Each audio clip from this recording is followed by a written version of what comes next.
Hello, my name's Andy Schmuckler, host here and author of abetterhumanstory.org website. I was paired with the noted author Riane Eisler back in the late 90s for a conference to speak at, discuss at, being held by the Institute for Noetic Sciences. Now, Riane Eisler was a very big deal at this moment because she had published a book called The Chalice and the Blade, and it had really caught on big time. It had to do with the way that the good partnership culture or society in her leg got transformed into the dominator society. In other words, that there had been a time when men and women were partners in a healthy, good way, and then men seized power in some way and for some reason. And the partnership society gave way to the dominator society. And, I don't recall that she gave any explanation of why that would have happened. And I had just published a book also, which made a little splash, not as big as hers. But it showed something about that the rise of civilization would inevitably mean that human societies would have to contend with a war of all against all. And that fact made it inevitable that as human societies on the near side of civilizing, the breakthrough into civilization, it made it inevitable that they would have to organize more and more because their survival depended on being able to prevail in a war of all against all.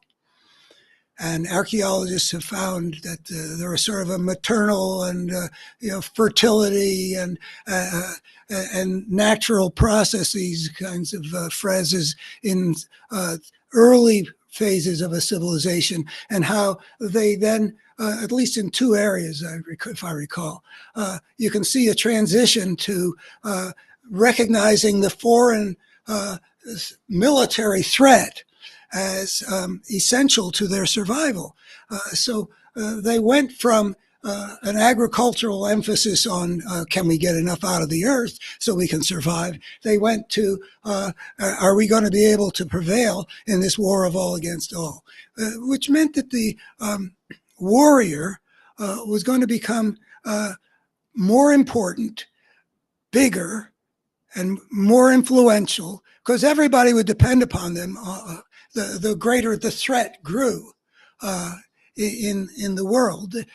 And I frankly can't remember whether I engaged with her publicly about this or not, but I just feel that there was a reason why these societies moved in the directions of the kind of more warrior and oriented organization in which men will inevitably become more dominant than they had been under the sort of the natural balance between the males and the females in the human group.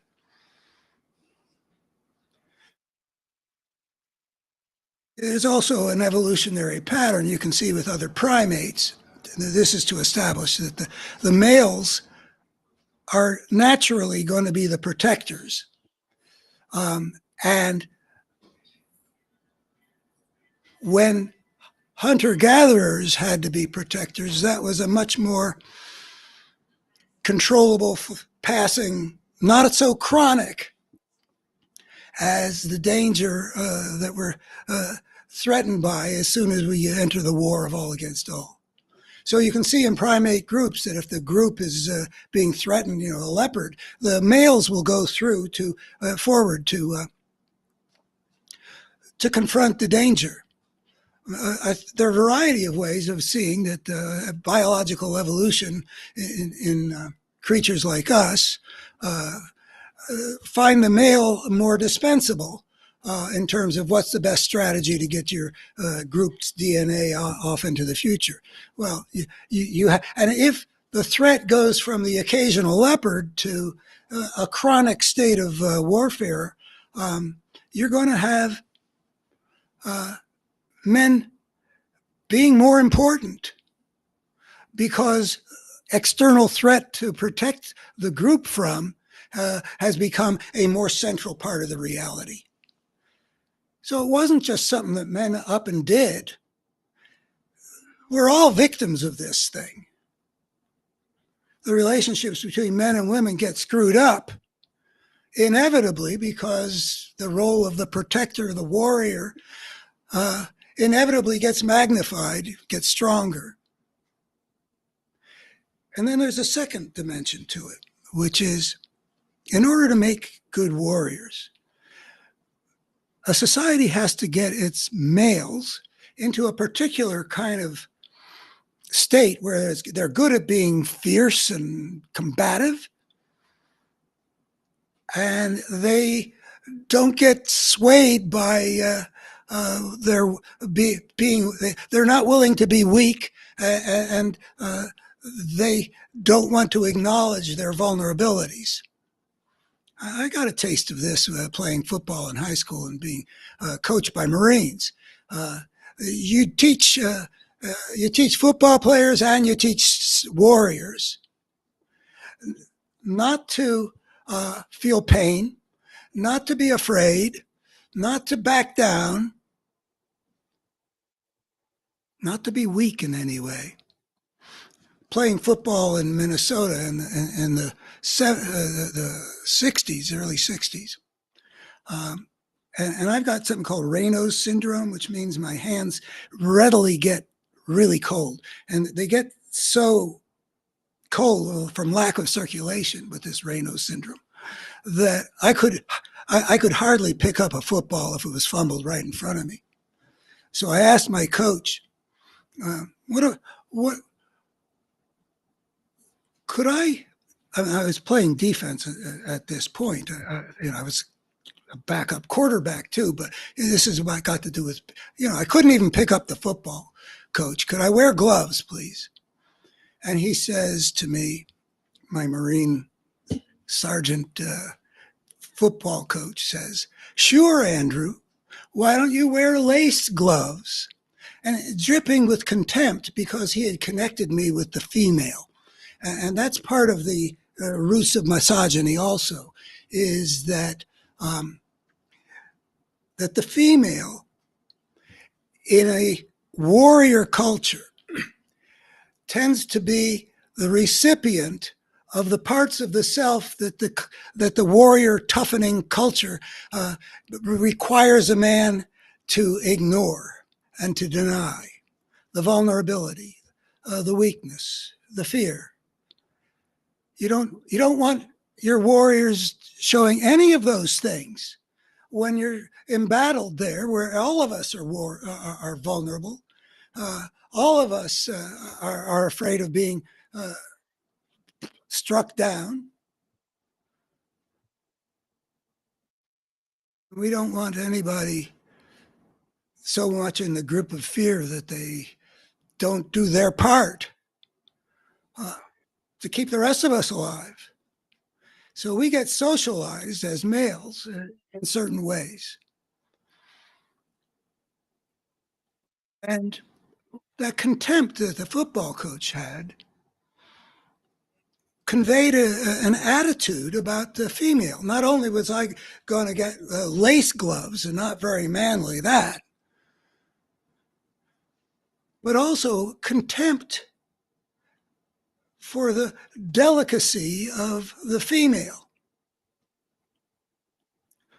for whom lace gloves are intended. The basketball coach had said, "Hey, you guys look like a bunch of girls." That was not high praise. So the male culture that requires warriors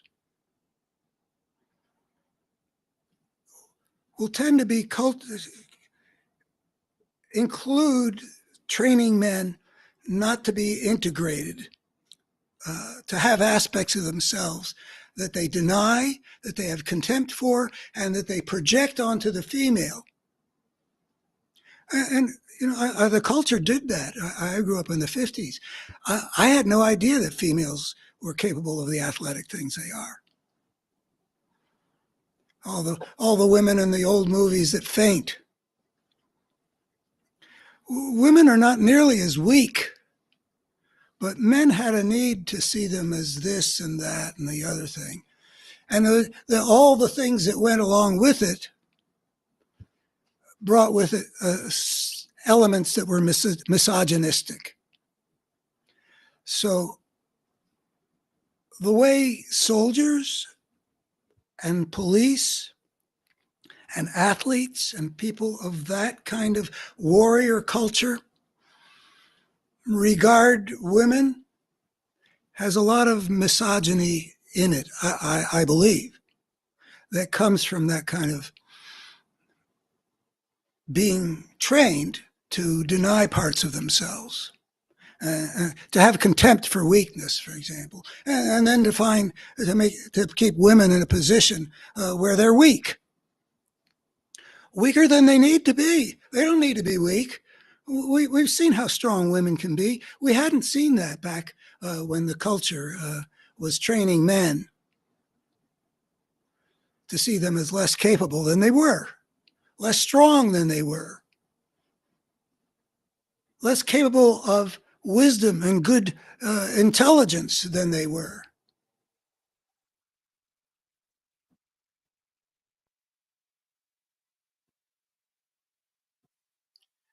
So that's two. The war of all against all makes men dominant over women. Men's being dominant over women also is an occasion for great injustice. Marilyn French wrote a book, I can't remember the title, but all over the world, civilized peoples subjected human female adults to regimes of male-dominated power. They were very unjust.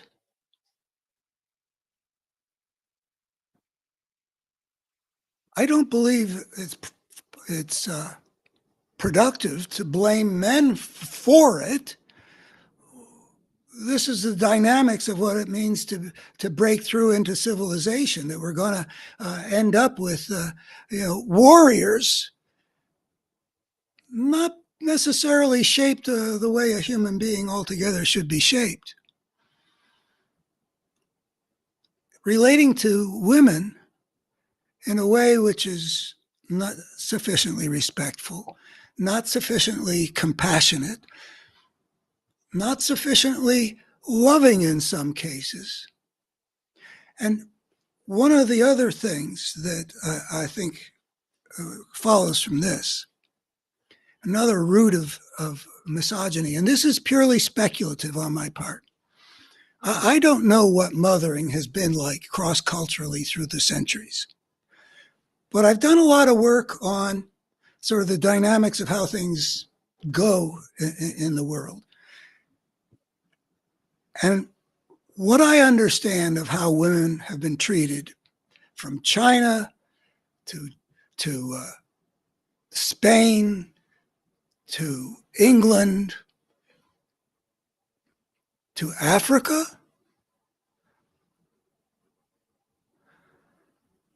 women have suffered unjust, often unkind treatment.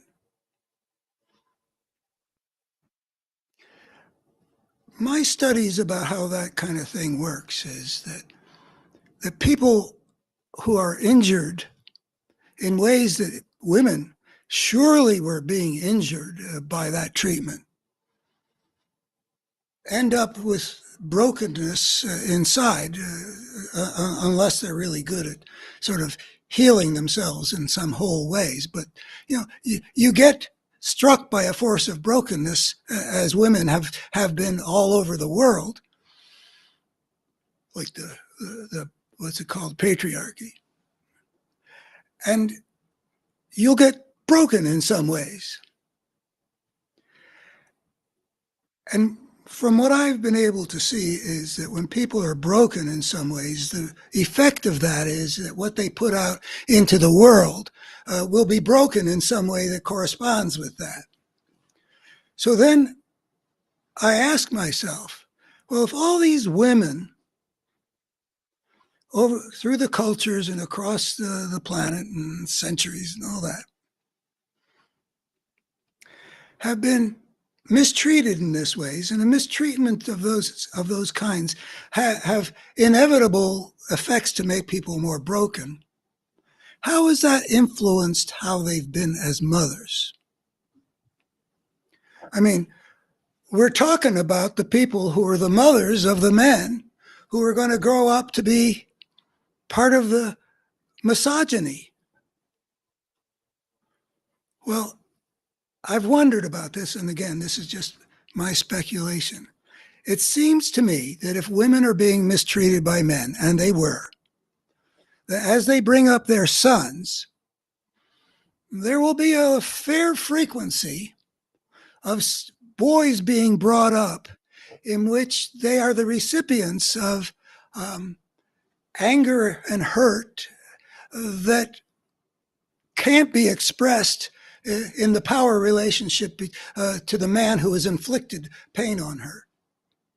So I'm guessing that the part of the roots of misogyny is that a lot of men have been raised by women who have been mistreated and in ways that led them to be injurious mothers in some way, to some degree. I mean, every mother, every human being is going to be injurious in some ways, but it's a matter of degree. There are a lot of men who are very devoted to their mothers. I don't know how many men there are who feel or who in fact were deeply scarred by their mothers. But if there were a contingent like that, that would surely be one of the roots of some of the misogyny that we see at work in our world. Well, thank you for listening. I'll close that here. And if you're interested in subscribing to the things that I'm trying to do here, conveying bit by bit from one angle or another, an integrated picture of how the human world works, please do subscribe. If you like, I find that encouraging. As I often say, this is a lonely business, and encouragement is very welcome. I don't embrace the ethic of not showing vulnerability. I admire the John Wayne I see in a lot of those movies, but I really think that the real challenge of being a man is to embrace the full set of the things you are. In my case, I do have some need for encouragement. So, abetterhumanstory.org is where I put these things together in a systematic way. If you're interested in seeing a big picture that hangs together, that illuminates some things in ways that I think should shape how we understand our world in some importantly different ways, and that might be useful to us, both as Americans trying to preserve American democracy, and as human beings trying to make sure that human civilization gets its act together well enough to survive for the long haul rather than destroy itself, which we may well do.